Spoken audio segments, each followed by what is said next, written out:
Welcome to the Health Headliner podcast by Tudu Digital. Our content is informational only and not medical advice. Please consult your provider. Now, let's dive into today's headlines. Okay, so you know how babies get antibiotics sometimes, like right when they're born or very early on? Well, what if I told you that could actually mess with how well their vaccines work later on? Oh, wow. Yeah, there's research suggesting a connection there, and it's pretty wild. It all has to do with the microbes that live inside babies. Makes sense. No? I guess we hear so much about the microbiome these days. Exactly. So today we're going deep on this whole microbiome and vaccine thing. Awesome. We've got some really in-depth studies to dig into.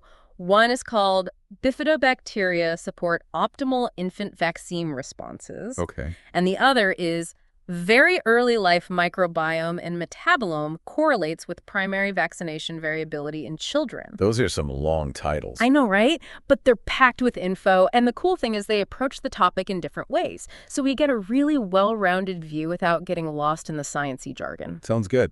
Our mission is to break it all down and figure out what these studies tell us about how stuff that happens in those first few weeks and months can impact how well vaccines work later. All right, so let's jump into the first study, the one about bifidobacteria. I'm curious to see how those bacteria fit into the picture. Yeah, me too. So these researchers wanted to find out if giving infants antibiotics really early in life had any effect on their antibody responses to vaccines. Antibodies, those are the things our bodies make to fight off infections. Right, Yeah, exactly. And they're what vaccines help us produce, so we're protected even if we encounter the real deal. makes sense. So they did this study called Antibiotics and Immune Responses. Oh, catchier than those other titles. Yeah, thank goodness for acronyms. This one's AR. And they followed a bunch of infants and put them into different groups based on when they got antibiotics. Like some got them as newborns. Yeah, in the neonatal period, right after birth. Yeah, Some got them because their moms received antibiotics during labor. interesting. Some a bit later, after birth. Got it. And then, of course, there was a group that didn't get any antibiotics at all. Control group, essential for comparison. Exactly. They took blood samples at different points in the baby's lives to measure the antibody levels produced in response to all kinds of vaccines. But which ones?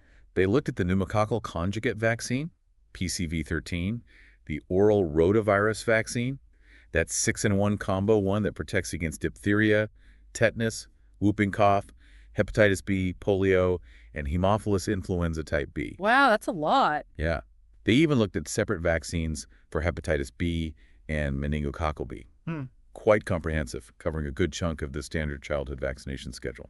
So what did they find? Did the early antibiotics mess with antibody levels? Well, here's the thing.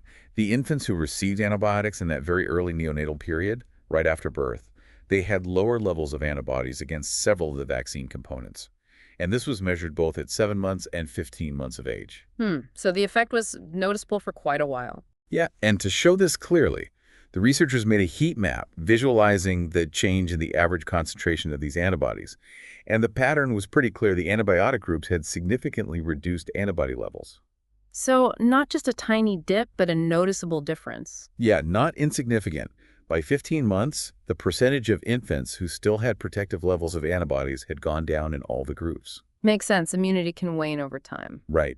But the thing is, for all 13 types covered by the PCV13 vaccine, the babies who'd gotten antibiotics generally had lower percentages maintaining those protective levels compared to the ones who hadn't. So does this mean those babies were more vulnerable? It could mean that. And the differences were especially stark for 4 specific types, PPS 6B, 9B14, and 19A there. The reduction in protective antibody levels in the group that received any antibiotics was statistically significant. Statistically significant. That means it's not just random chance. Right, exactly. It's a real pattern. So early antibiotic use potentially makes those vaccines less effective. Worrying. Yeah, and it gets even more interesting when you break down the results based on when exactly those antibiotics were given. The group that received antibiotics right after birth had significantly lower protection against those PPS 14 and 19A types I mentioned. And those who got them a bit later. Those showed significant reductions for PPS 9V and 19A. So the timing of the antibiotic exposure really seems to matter. Got it. And you said they also checked the response to the meningococcal B vaccine. Yep, they did.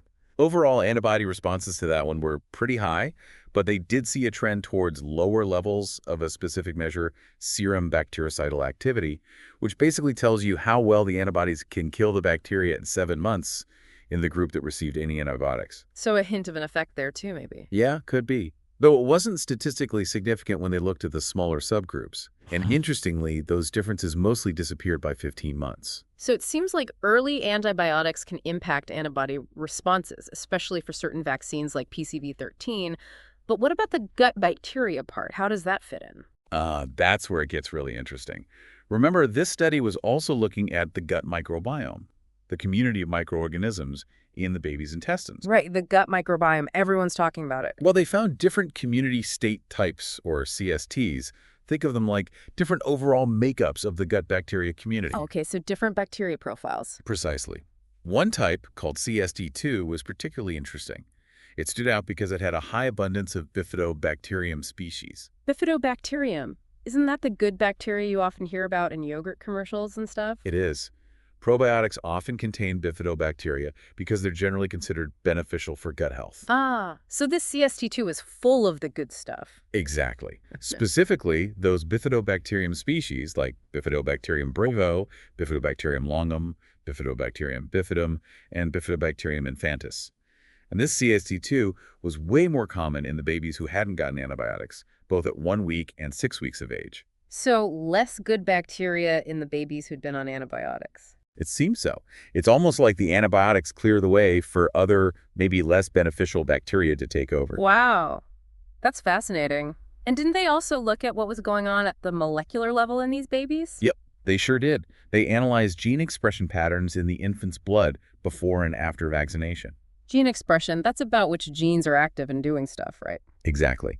And they found that those babies exposed to antibiotics had different gene activity patterns compared to the others, indicating changes in their immune system at a very basic level. So not just affecting antibody production, but actually tweaking the immune system's inner workings.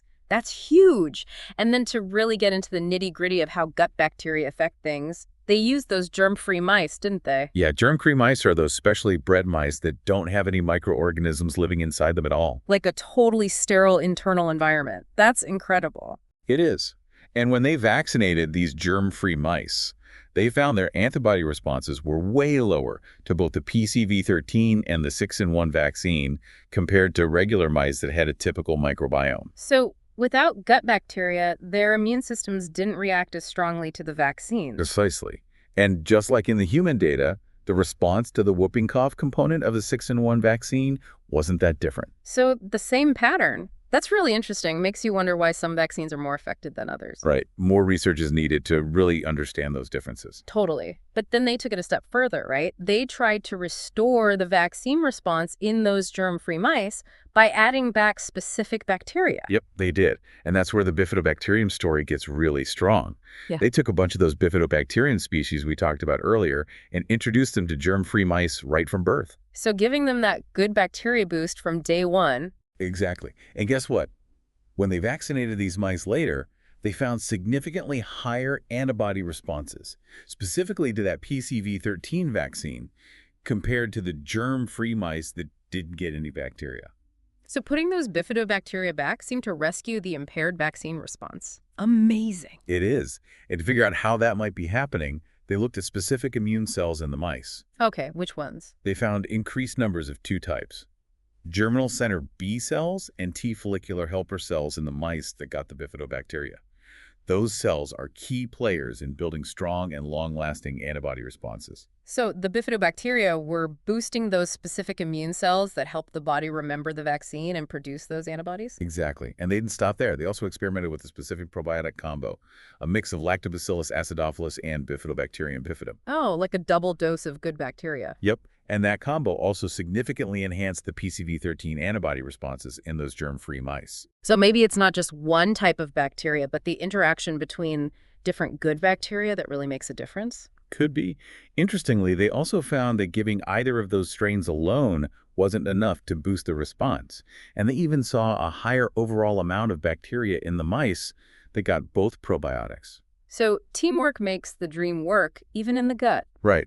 It seems like having a diverse and balanced community of bacteria is important. Okay, so this first study lays out a pretty convincing argument. Early antibiotics might be linked to less bifidobacteria, which could then weaken vaccine responses, particularly to those protein polysaccharide conjugate vaccines like PCV13. Exactly, it's all connected. The mouse experiments also strongly support the idea that those bifidobacteria are critical in developing a robust immune response to vaccination. Now let's switch gears to the second study.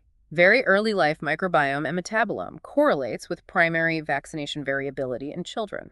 What was their approach? This one was really interesting because they tracked a group of over 100 infants for 2 years, starting just a few weeks after they were born. They were looking at way more than just the gut microbiome. They also looked at the microbiome of the nasopharynx, that's the back of the nose and throat area. So bacteria in the nose and throat as well. Exactly. They also analyzed something called metabolomic profiles. Metabolomic profiles. What's that? Basically, a snapshot of all the tiny molecules involved in the body's metabolism, things like sugars, fats, and amino acids. Ah, so what the body is making and using. Exactly. They even looked at proteomic profiles, which tells you about the proteins present in the infants' bodies. Wow, so a super comprehensive look at these babies' development. And what did they find about antibiotics in this group? Well, just like in the first study, they found a link between antibiotic use around birth and vaccine response at 1 year old. Specifically, there was a higher percentage of antibiotic use in the infants who had a weaker response to vaccines. So another piece of evidence pointing in the same direction. It is. And it wasn't just about a single dose of antibiotics. It seemed like the more antibiotics a baby received, the worse their vaccine response. Really? So the effect built up over time. Exactly. Cumulative exposure seems to be key. And this was specifically for oral antibiotics. Right. It's interesting because the percentage of kids who didn't get any antibiotics at all was the same in both the high and low vaccine responder groups. So whether or not they got A and H antibiotics wasn't the main factor. Exactly. But among those who did receive antibiotics, those in the low responder group had significantly more days of exposure during their first year. So it seems like it's not just about getting them, it's about how much and for how long. Makes you wonder if those short courses of antibiotics we sometimes give babies are really necessary in all cases. It's a good question to discuss with your doctor. Mm-hmm. And it wasn't just antibiotics. They also found some interesting stuff when they looked at the diversity of the baby's microbiome. Okay, so not just what kind of bacteria, but how many different types. Precisely. They found that when there was less of a balance between different bacterial types in the stool microbiome at 2 months old, the babies had a worse response to the DTaP vaccine at 1 year. The DTaP vaccine, that's the one for diphtheria, tetanus, pertussis whooping cough, and Haemophilus influenza type B, right? That's the one. So it seems like having a good mix of different bacteria in the gut early on could be important for that vaccine to work properly. Diversity is key. Makes sense. And this correlation was only significant at 2 months, not at later time points. Again, highlighting that these early microbial patterns might be really important in setting the stage. Timing matters, it seems, like a crucial window of development. Exactly.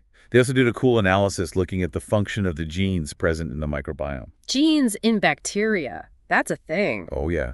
Remember, bacteria are living organisms. They have their own genes that determine their functions. And the researchers wanted to see if the functions of those genes were linked to vaccine response in any way. That's wild. And did they find any connections? They did. At 2 months, they found certain groups of genes whose functions were positively correlated with both overall vaccine response and specifically the response to the PCV13 vaccine at 1 year old. So certain bacterial genes were linked to better vaccine responses later. Precisely. And one of the key functions that stood out was the production of lipopolysaccharide, or LPS. Lipopolysaccharide, isn't that something you hear about in the context of infections? It is.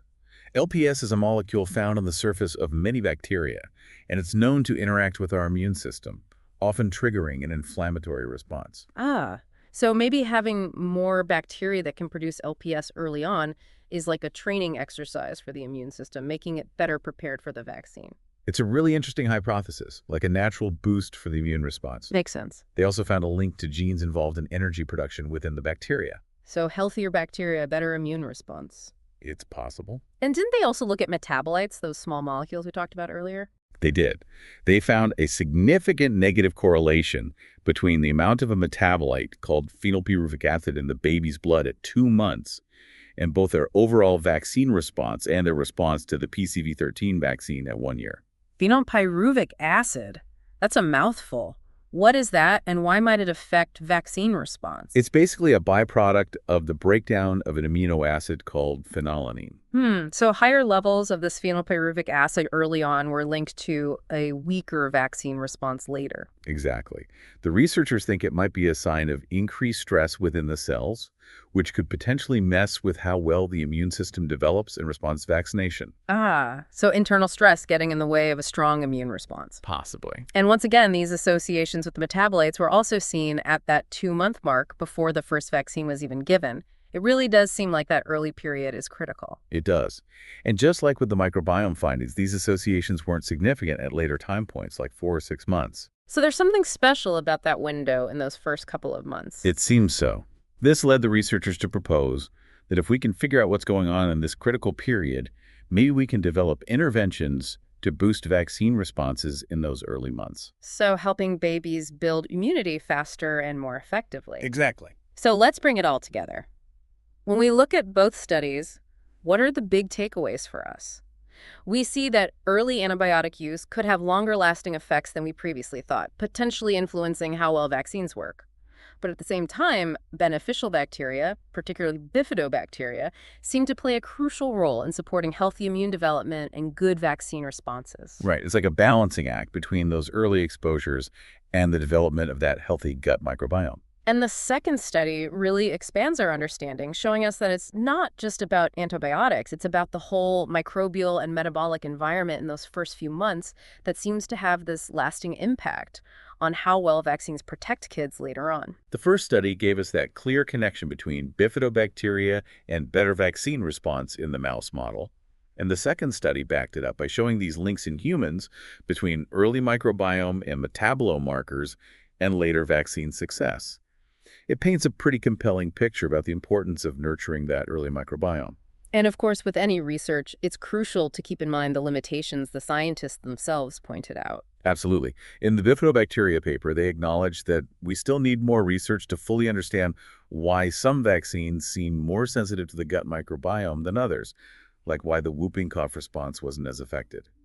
They also emphasized that we need proper human trials to test if giving probiotics to infants who received antibiotics could actually help improve their vaccine response.